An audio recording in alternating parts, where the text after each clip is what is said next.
Oh no. We're gonna fix this. It's the whole spoke.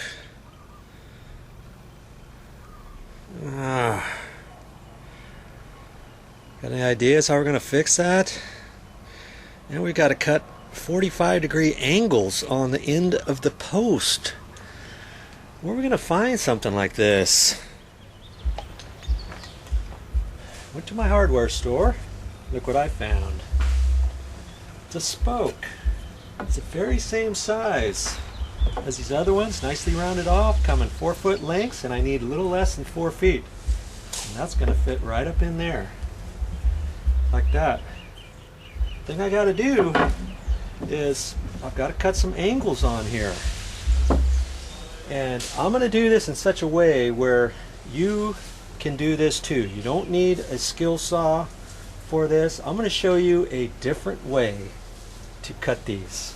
Put your thinking cap on. How am I going to cut these?